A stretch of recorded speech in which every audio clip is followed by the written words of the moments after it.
બોડેલી નગરમાં શ્રાવણ માસમાં સૌ પ્રથમ વખત યોજાઈ કાવડ યાત્રા। નમસ્કાર, આપ જોઈ રહ્યા છો લોક દર્પણ ન્યૂઝ નેટવર્ક, ગુજરાતનો પોતાનો અવાજ। પવિત્ર શ્રાવણ માસના પાવન અવસરે બોડેલી નગરમાં નર્મદેશ્વર મહાદેવ મંદિરે ભક્તજન મંડળ દ્વારા ભવ્ય અને વિશાળ કાવડ યાત્રાનું આયોજન કરવામાં આવ્યું હતું।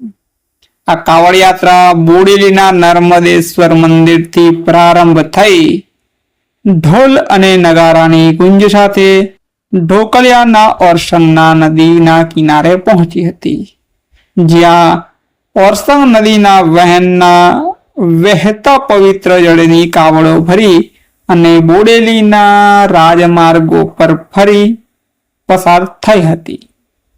ભક્તો પગપાળા મંદિરે પહોંચી ઓરસંગના પવિત્ર જળથી નર્મદેશ્વર મહાદેવનો જળાભિષેક કરી ધન્યતા અનુભવી હતી। આ યાત્રામાં મોટી સંખ્યામાં શિવ ભક્તો સહ પરિવાર સાથે ઉમટી પડ્યા હતા અને બોડેલીની ગલીઓ બમ બમ ભોલે અને હર હર મહાદેવના નાદ સાથે ગુંજી હતી। જો આપ અમને યુટ્યુબ પર જોઈ રહ્યા હોય તો અમને સબસ્ક્રાઇબ કરો, ફેસબુક અને ઇન્સ્ટાગ્રામ પર જોઈ રહ્યા હોય તો ફોલો કરો, બેલ આઇકન જરૂરથી દબાવો, જેથી તમે અમારી સાથે જોડાયેલા રહી શકો। અમે છીએ લોક દર્પણ ન્યૂઝ નેટવર્ક, ગુજરાતનો પોતાનો અવાજ।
આજ રોજ બોડેલીના શ્રી નર્મદેશ્વર મહાદેવ મંદિર ખાતેથી ભવ્ય શ્રાવણ માસમાં બોડેલી ગામમાં પ્રથમવાર કાવડ યાત્રા કાઢવામાં આવી, જે પૈદલ યાત્રા બોડેલી નર્મદેશ્વર મહાદેવ મંદિરથી નીકળી ઢોકલિયા ઓરસંગ નદીના કિનારે એનું પવિત્ર જળ ભરીને પૂરા ગામમાં પરિક્રમા કરીને અને કુલ લગભગ 100 થી 120 જેવી કાવડો અને એની સાથે અસંખ્ય લોકો જે ગણી ના શકાય અને બમ ભોલેનાથ સાથે આ કાવડ યાત્રામાં જોડાયા હતા।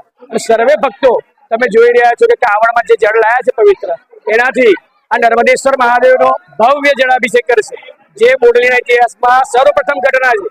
અને આ જાગૃતિ જોઈને ધર્મપ્રેમીઓ સમગ્ર જનતાને અમે મંદિરગણ ખૂબ જ આભાર માનીએ છીએ।